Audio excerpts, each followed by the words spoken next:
UP में खाकी एक बार फिर से लहूलुहान हुई है। एक बार फिर अपराधियों ने पुलिस वालों को निशाना बनाया, जिससे कानपुर में हुए बिकरू कांड की खौफनाक यादें सभी के जहन में ताजा हो गई हैं। इसके साथ ही वो सवाल फिर से उठने लगे हैं कि आखिर यूपी में अपराधी इतने बेखौफ कैसे हैं कि वो कानून के रखवालों को भी अपना निशाना बनाने से नहीं डरते। कासगंज कांड के आरोपियों पर मुख्यमंत्री योगी ने एनएसए लगाने का आदेश दिया है, लेकिन मुख्य आरोपी अब तक फरार है। ये रिपोर्ट देखिए।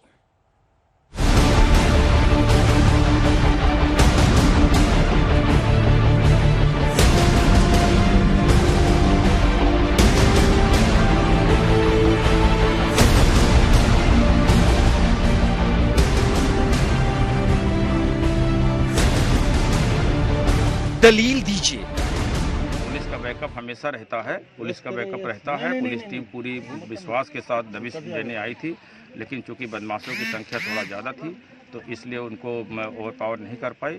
अन्यथा जो है तो भविष्य में इस तरह की हिदायत हमने इंस्ट्रक्शन दे रखा है कि पर्याप्त पुलिस बल के साथ ही दबिश जाए, खासकर कि इस तरह के प्रभावित। चिंता जताइए।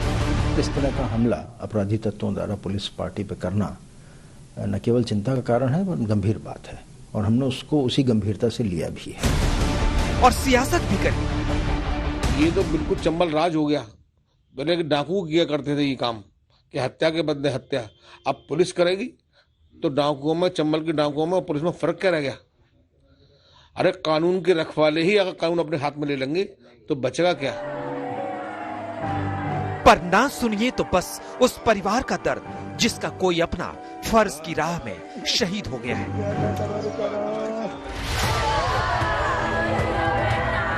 और उस सवाल पर भी जुबान सिल लीजिए जो पूछ रहा है कि आखिर यूपी की पुलिस इतनी मजबूर कैसे हो जाती है कि कोई अदना सा बदमाश बेरहमी से कानून के रखवालों का ही कत्लेआम कर देता है।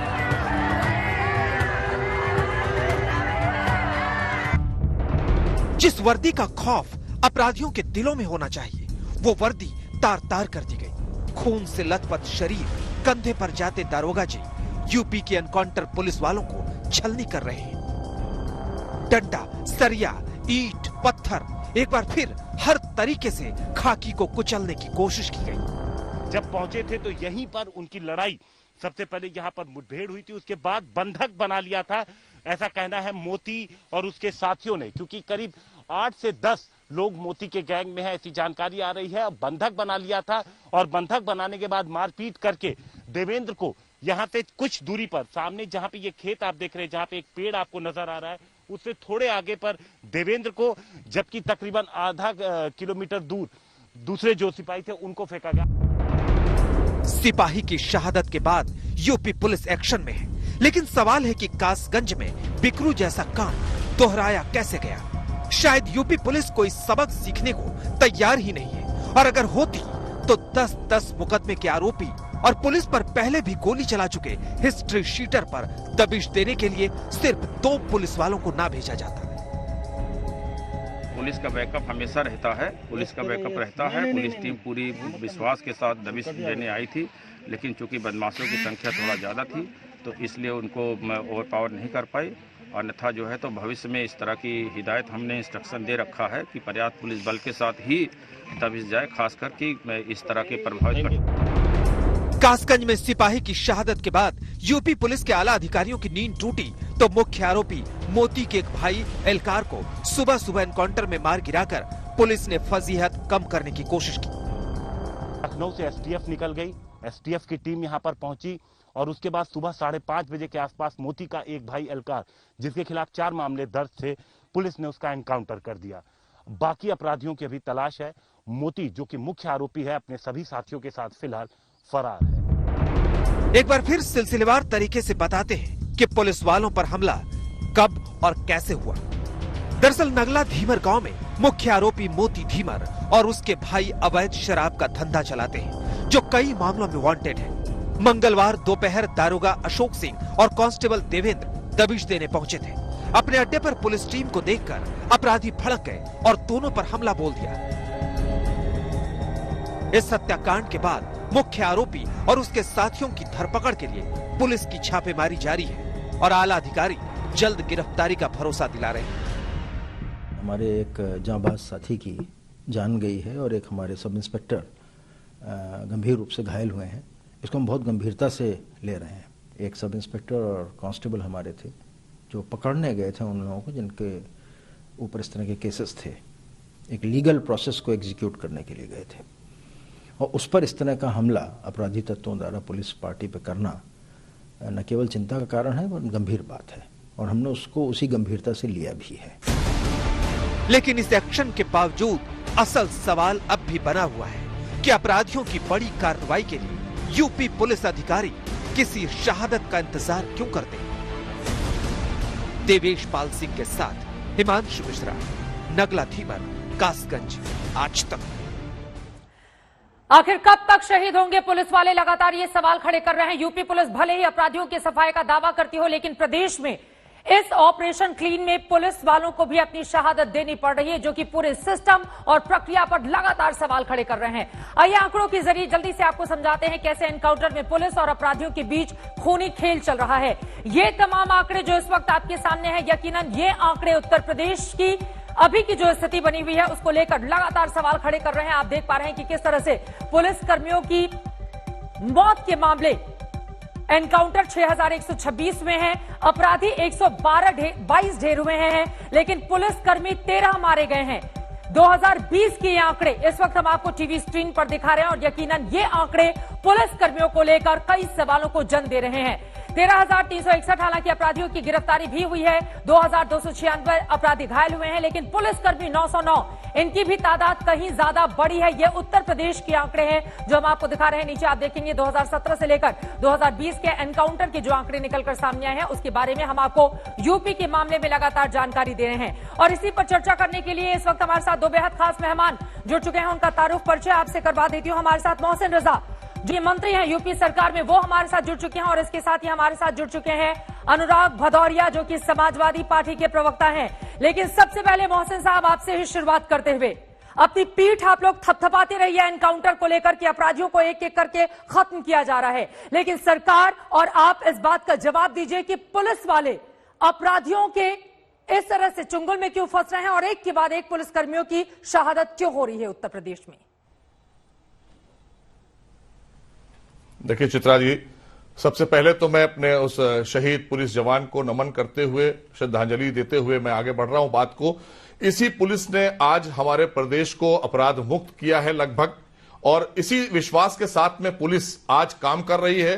हम भूरी भूरी प्रशंसा करते हैं अपने उत्तर प्रदेश पुलिस की कि लगातार आपने जो आंकड़े दिखाए, 13,000 से ज्यादा अपराधी जेल भेजे जा चुके हैं, और कितने अपराधियों के साथ इनकाउंटर इसी पुलिस ने हमारी किया है, जो हमको सुरक्षा दे रही है, हमारी 23 करोड़ जनता को सुरक्षित रख रही है। और यही विश्वास के कारण जैसे ही कोई सूचना मिलती है तुरंत हमारी पुलिस कार्रवाई करती है। वहां पर घात लगाए हुए अगर किसी ने भी इस तरह का दुस्साहस किया है तो उसका परिणाम 4 से 8 घंटे के अंदर यही पुलिस देती है एनकाउंटर करके। एक अपराधी को मार भी गिराया है। हम बलिदान को, हम अपने शहीदों के बलिदान को व्यर्थ नहीं जाने सवाल देते। का जवाब दीजिए, अपराधियों के हौसले इतने बुलंद क्यों हैं कि वो जब पुलिस वालों को निशाना बना रहे हैं तो आम आदमी की क्या बिसात वहां पर।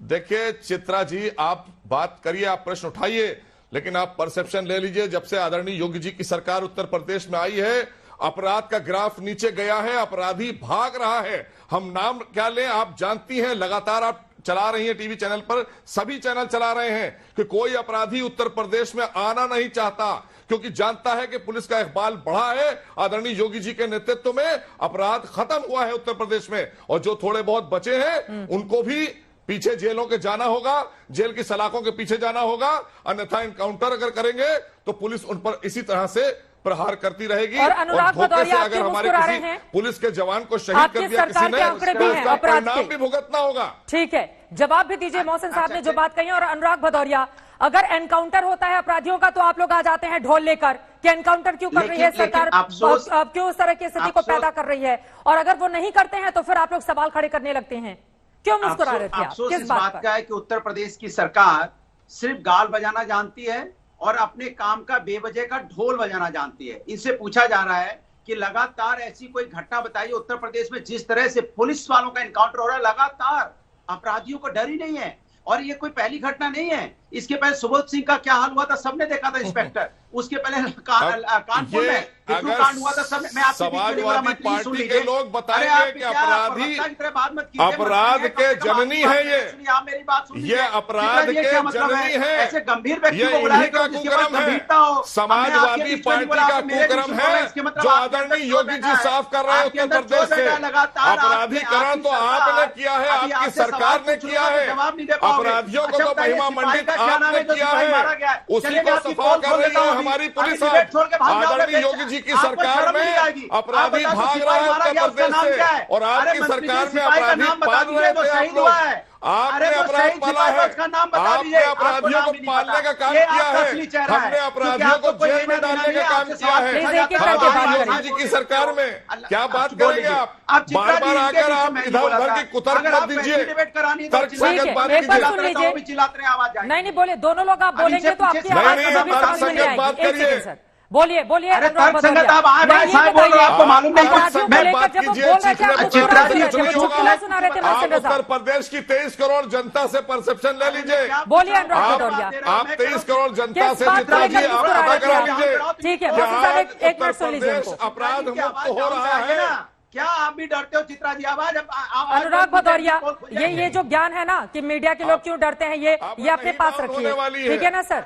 ये अपने पास रखिए, ये बोलने की जरूरत नहीं है, आप अपना पक्ष रखिए, वरना समाजवादी पार्टी की सरकार के दौरान के क्या आंकड़े रहते मैं आपको दूंगी। लेकिन बताइए, अभी जो बातें उन्होंने कही है, मोहसिन रजा से लड़िए ना सर। मीडिया से आप लोग बेवजह लड़ने चले आते हैं। मेरी बात तो एक साल के बाद यूपी में इलेक्शन होना है, बीजेपी से लड़ना है, मीडिया से मत लड़िए। बोल लीजिए अब, बोलिए। मैं कह रहा हूं कि मैं चैलेंज करता हूं, सिर्फ ये बता दें कि उस सिपाही का क्या नाम था जिसकी मौत हुई है, और इंस्पेक्टर जो घायल है उसका नाम, बस नाम बता दें, मैं समझ जाऊंगा कि ये मंत्री है और इनको संवेदनाएं हैं। चलिए नाम बता दीजिए। बेकार की बातें करते हो। अशोक सिंह और विनोद सिंह दोनों हमारे बहादुर जवान वहां पर गए, एक इंस्पेक्टर और एक सिपाही, और सिपाही को जिस तरह से वहां पर लड़ते हुए उसने शहादत दी है।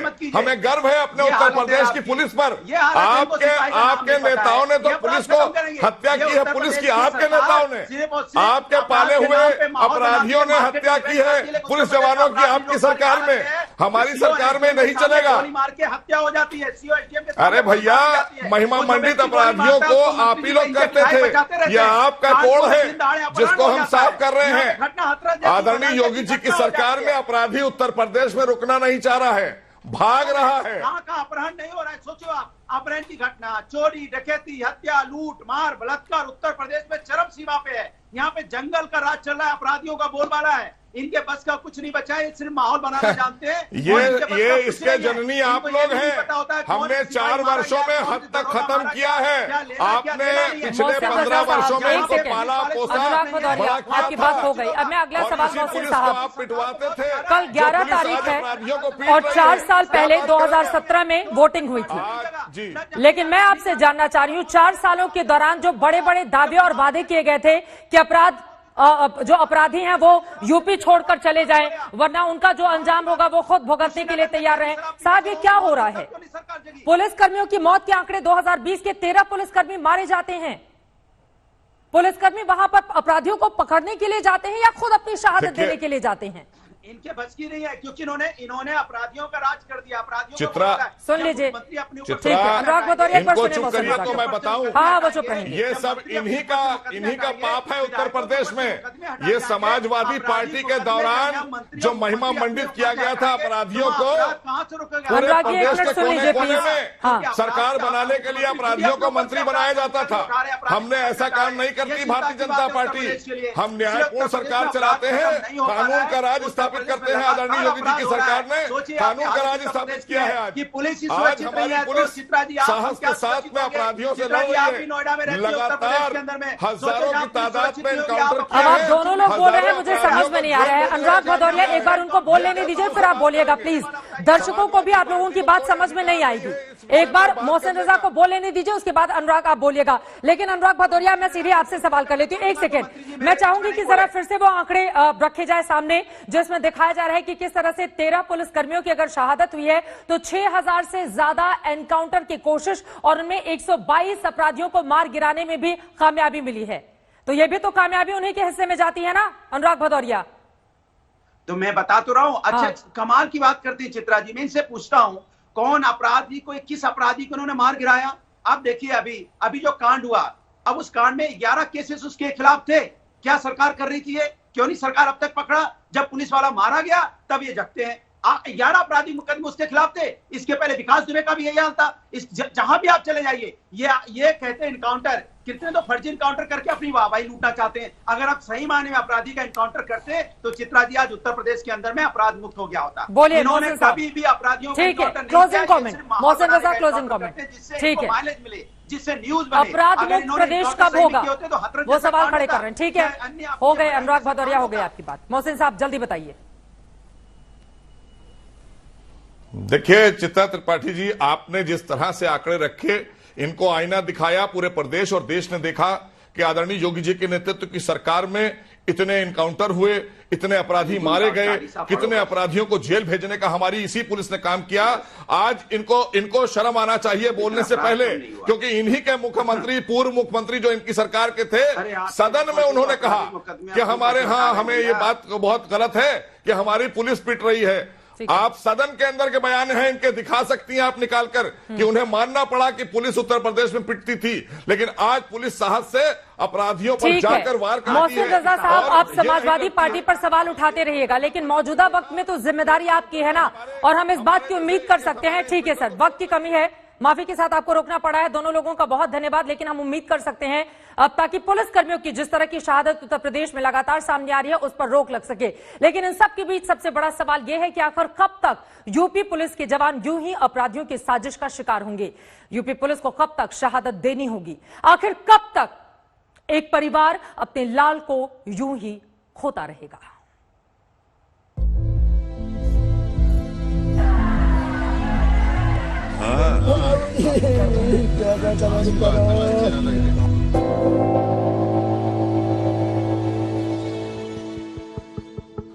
गोद में लेटी 4 महीने की मासूम अभी पापा बोलना भी नहीं सीखी होगी, जिसने अपने पिता को खो दिया।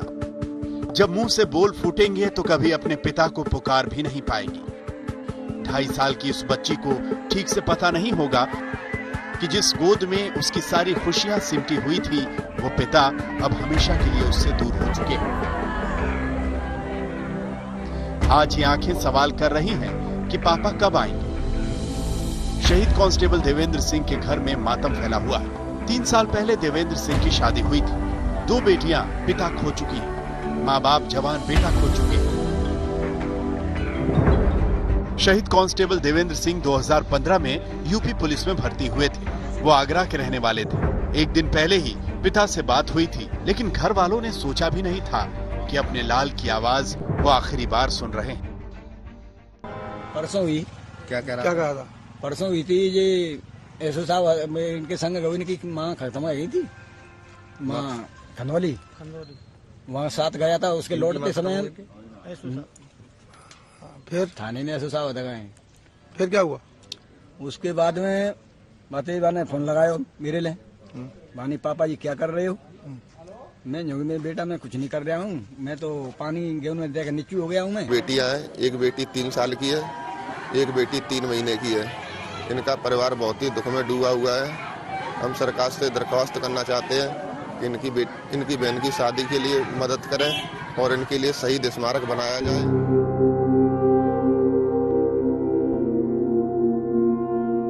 शहीद देवेंद्र सिंह का राजकीय सम्मान के साथ अंतिम संस्कार किया गया। देवेंद्र के पिता भावनाओं पर काबू नहीं रख पाए और कासगंज के डीएम से लिपट कर रो पड़े। और अब इंडिया टुडे ग्रुप के वायु प्रदूषण संबंधित अभियान लेट इंडिया ब्रीथ, जो हीरो इलेक्ट्रिक द्वारा समर्थित है, जिसमें आज हम दिखाएंगे हीलिंग हिमालयाज फाउंडेशन के प्रदीप सांगवान, जो पर्यावरण के प्रति अपने उत्तरदायित्व को अच्छी तरह से समझते हुए निस्वार्थ अपना कर्तव्य निभा रहे हैं। हम सभी प्रदूषण से प्रभावित हैं, लेकिन हम में से कितने लोग इसके बारे में कुछ करने को तैयार हैं?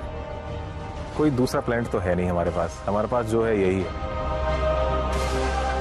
हमारी धरती है, हमारी हवा है, हमारा पानी है, सब कुछ हमारा है और इसको ठीक भी हमने ही करना है। हीलिंग हिमालयस फाउंडेशन के संस्थापक प्रदीप सांगवान ने पर्यावरण के प्रति अपने इस उत्तरदायित्व को अच्छी तरह समझते हुए भारत की पहाड़ियों को कचरा मुक्त करने की ठान ली है। प्लास्टिक वेस्ट बहुत ज्यादा अभी ऐसे रिमोट एरियाज में है और उसको कलेक्ट करना बहुत चैलेंजिंग होता है। हमने पूरा डंप यार्ड को कलेक्ट किया वेस्ट और उसको ट्रांसपोर्ट किया शिमला में वेस्ट टू एनर्जी प्लांट्स में। प्रॉब्लम इतनी ग्रेव हो चुकी है कि आप फ्रीली एंजॉय भी नहीं कर सकते आज की डेट में। घूमेंगे फिरेंगे आपको चारों तरफ गार्बेज ही गार्बेज दिखाई देगा, तो उसको इग्नोर करना बहुत मुश्किल है। प्रदीप सांगवान की इस मुहिम ने 10,000 किलोमीटर से भी अधिक क्षेत्रफल में कचरा इकट्ठा किया है। हमें सांस लेने दो का प्रदीप सांगवान को एक सुनहरा सलाम। अगर आज पे ही सवाल है तो फ्यूचर की बात कर ही नहीं सकते हैं हम, क्योंकि आज को अगर सेव नहीं करेंगे तो फ्यूचर कोई होगा नहीं। तो अब कोई चमत्कार का इंतजार ना करें और इसको साफ रखें।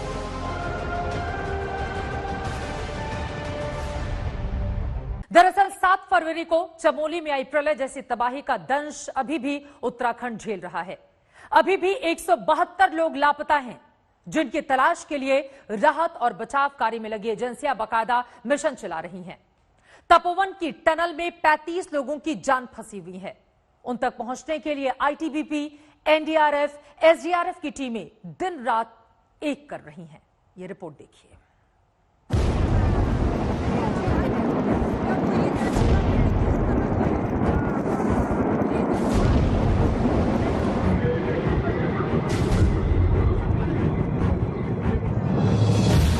तूफान से भी ज्यादा वेग से आई इन लहरों ने सब कुछ तबाह कर डाला। बिजली की कड़क से भी ज्यादा तेज शोर मचाने वाले इस जल तांडव ने चमोली से लेकर तपोवन तक सब तहस नहस कर डाला। उत्तराखंड के चमोली में 7 फरवरी को किस खतरनाक तरीके से पानी की लहरों ने तबाही मचाई, ये उसका नया वीडियो है। देखिए इन लहरों की रफ्तार को, सुनिए जल तांडव के इस शोर।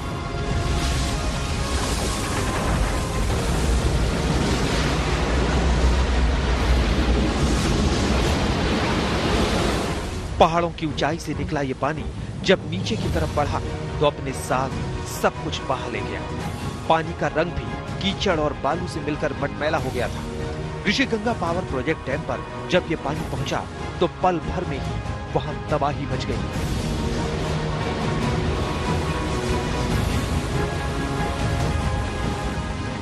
जिस वक्त तूफानी लहरें डैम तक पहुंची थी, वहां करीब दर्जन भर लोग मौजूद थे।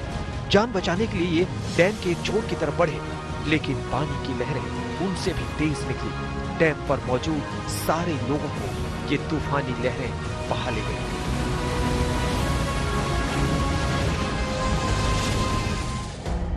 उत्तराखंड के चमोली में आई ग्लेशियर वाली तबाही में 206 लोग लापता हो गए थे।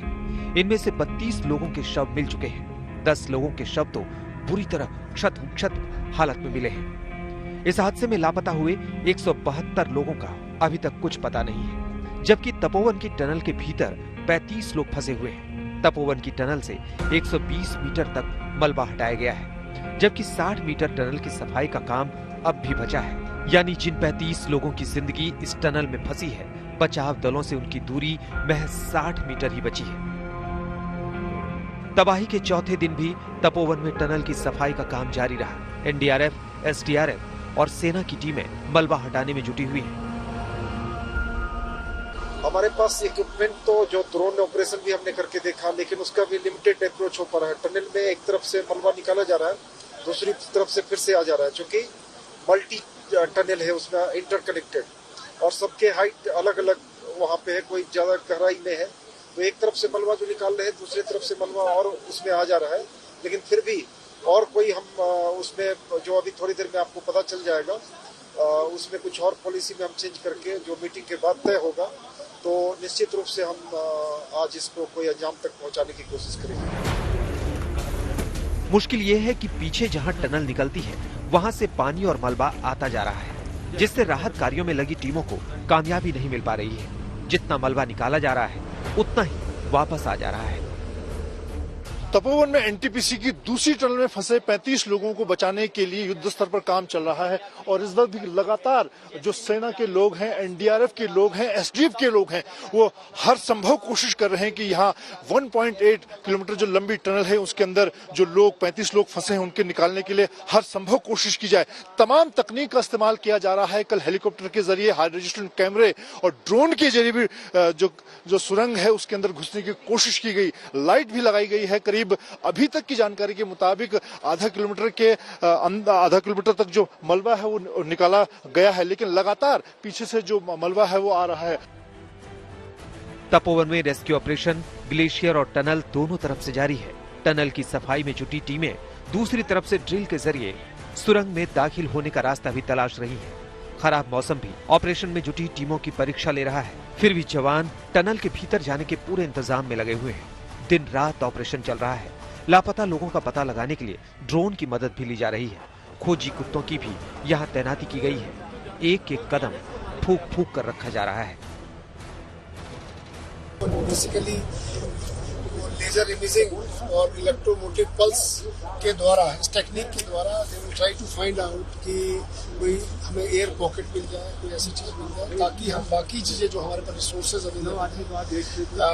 Other than employing our rudimentary resource, जैसे देख रहे हैं एक्सकेवेटर चला रहे हैं, तो हम लोग उनको यूज कर सकते हैं। जो हम इनकाउंटर कर रहे हैं यहाँ पे कि जितना स्लश हम निकाल रहे हैं उतना ही और भी ये आ जा रहा है। थोड़ा सा speed of taking out the slush has reduced, तो अभी लेकिन उम्मीद ये भी लग रही है कि कुछ ना कुछ विद इन एन आवर और two they are going to find out some good news. बचाव टीम का सारा जोर अब उन 35 लोगों तक पहुंचने पर है जो तपोवन की इस टनल में फंसे हुए हैं। इस एनिमेशन के जरिए आप समझ सकते हैं कि ये 35 लोग तपोवन की इस टनल में कहां पर फंसे हुए हैं। 180 मीटर लंबी इस टनल में अब सारा जोर बचे हुए 60 मीटर का रास्ता तय करने का है। एनटीपीसी के इस टनल में फंसे लोगों को बचाने के लिए राहत और बचाव का आज चौथा दिन है, लेकिन अभी तक कोई बड़ी सफलता नहीं मिल पाई है। 180 मीटर लंबी इस टनल में अभी तक बचाव कर्मी सिर्फ 120 मीटर तक पहुंच पाए हैं। ऐसे में अब टनल के पिछले हिस्से से भी खुदाई शुरू कर दी गई है। परिवार वालों के सब्र के टूटते बांध को देखते हुए बचाव कर्मियों की कोशिश है कि जल्द से जल्द उन लोगों को सुरक्षित बाहर निकाला जा सके। कैमरामैन रितेश के साथ मंजित नेगी, तपोवन, आज तक। जिनके परिवार के लोग फंसे हुए हैं, जरा सोचिए कि एक एक वक्त, एक एक घड़ी उनके लिए कितनी मुश्किल से इस वक्त गुजर रही होगी। कहने को टनल में फासला महज 60 मीटर का रह गया है, लेकिन ये 60 मीटर पार करना बचाव कार्य में लगी एजेंसियों के लिए कठिनाइयों से भरा हुआ मिशन है। डर ये भी है कि कहीं मलबा और पानी दूसरी तरफ से अचानक ही टनल में ना आ जाए, वरना बचाव टीमों के लिए भी जान के लाले पड़ सकते हैं। उधर जिनके अपने इस हादसे में लापता हुए हैं, उनकी आंखें इंतजार में बरस रही हैं।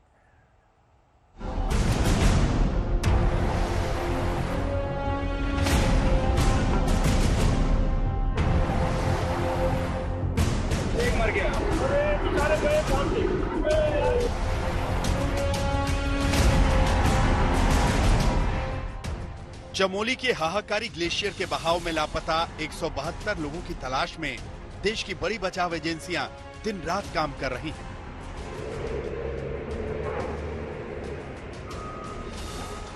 सबसे बड़ा रेस्क्यू ऑपरेशन तपोवन की टनल में चल रहा है। 120 मीटर का रास्ता पार हो चुका है, लेकिन टनल में जो बचा हुआ 60 मीटर का रास्ता है वो आसान नहीं है। एक तो टनल में लगातार मलबा आता जा रहा है, दूसरा विशेषज्ञों का मानना है कि मलबे के पीछे भी ढेर सारा पानी हो सकता है। ऐसे में अगर मलबा अचानक हटा तो राहत और बचाव में लगे जवान भी पानी के तेज बहाव की चपेट में आ सकते हैं। ये बहुत टीडियस प्रोसेस है, ये लंबा चलेगा, तो पहले वो मलबा निकालना बहुत ज़रूरी है। और ये भी है, उसके मलबे के जो पीछे वो कह रहे हैं पानी का रिसाव होती है, तो अब वो पानी का बहने का कहीं रास्ता नहीं है, क्योंकि इतना सारा मलबा अंदर चला गया। तो मलबे के जो ये है, एक्सपेक्ट ये कर रहे हैं मलबे के पीछे बहुत ज़्यादा पानी होगा, और अगर कहीं इन्होंने ज़्यादा वो कर दिया तो पानी का बहाव बहुत तेज़ी से बाहर आएगा, तो उसका थोड़ा हमको ध्यान रखनी पड़ेगी। उत्तराखंड में आई इस कुदरती तबाही में जिन लोगों के अपने लापता हुए हैं वो अब भी उनकी राह देख रहे हैं। आंखें भरी हुई हैं, इंतजार है तो बस एक अच्छी खबर का। मेरा भाई आलम सिंह, वो इसके अंदर फंसा हुआ है। आपका कब आखिरी संपर्क हुआ था भाई से? मेरा 7 तारीख को हुआ था सुबह 7:40 पे। मेरा भतीजा है। क्या करते थे यहाँ पे? वो वेल्डर का काम है, वेल्डर थे वो यहाँ पर। किसी का भाई लापता हुआ है तो किसी का बेटा, कोई अपने भतीजे की तलाश कर रहा है। हर इंसान का अपना दर्द, अपना इंतजार। आप कब पहुँचे यहाँ पर? 8 तारीख आ गए।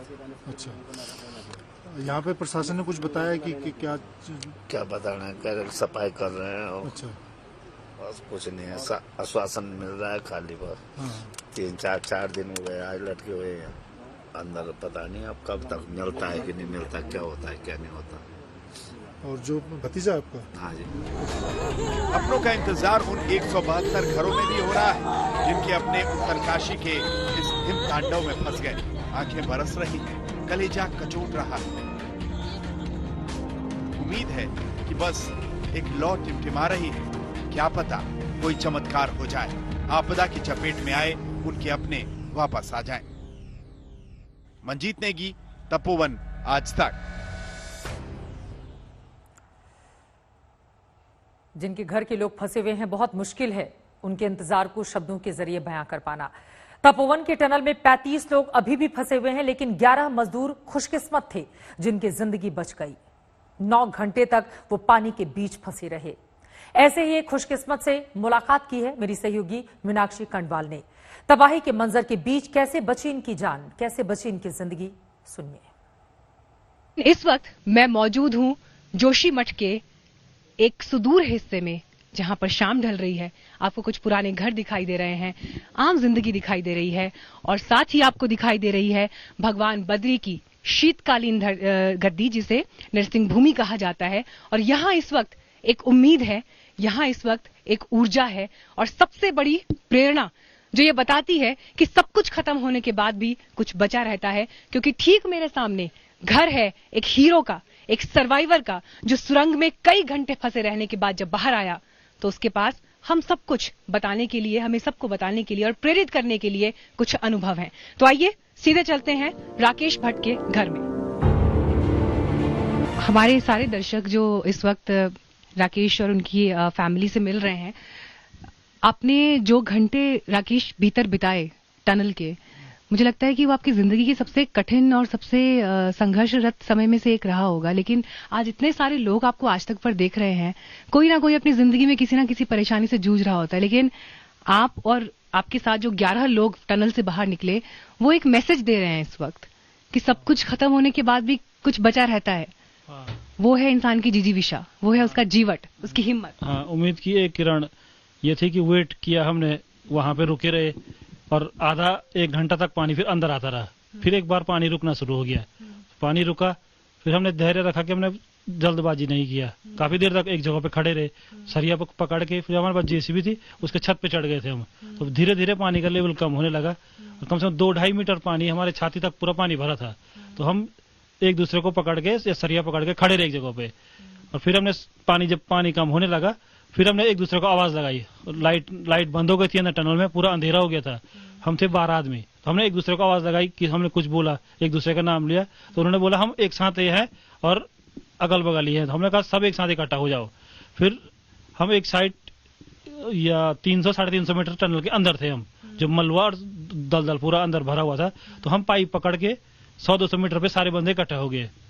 अब 12 बंदे इकट्ठा हो गए। फिर हम सोचने लगे कि अब क्या होगा इसके बाद। नीचे हाथ छोड़ते तो नीचे पानी था, दलदल था, हाथ भी नहीं छोड़ सकते और खुद पानी बढ़ता तो हम क्या कर सकते। पर पानी बढ़ ही नहीं रहा, पानी एक लेवल तक आया और हमारे छाती तक पानी आके वापिस चले गया। फोरमैन साहब ने कहा कि पीडी साहब को फोन करना है, डायरेक्टर जो राकेश डिमिर जी हमारे, उनको फोन किया। तब उनको विश्वास ही नहीं आया कि एक बार टनल के अंदर पानी भरने के बाद भी आदमी जिंदा बचा है। एक हेल्पर है सुबोध नाम का, जो जेसीबी का हेल्पर है सुबोध, फिर उसको मिलाया फोन। तो सुबोध हमको पहचान गया कि हाँ ये वेल्डर बोल रहा है या राकेश ऑपरेटर बोल रहा है। तो सुबोध राकेश जी की कहानी तो आपने सुन ली, मौत को मात देकर जो वापस लौट आए हैं, लेकिन अब दुआ कीजिए उन 172 जिंदगियों के लिए जिनके मिशन पर लगातार हमारे जवान लगे हुए हैं, ताकि उनको सुरक्षित जिंदा बाहर निकाला जा सके। दुआओं में बहुत ताकत होती है। इसी के साथ शंखनाद में आज के लिए बस इतना ही। देश और दुनिया की बाकी खबरों के लिए आप देखते रहिए आज तक।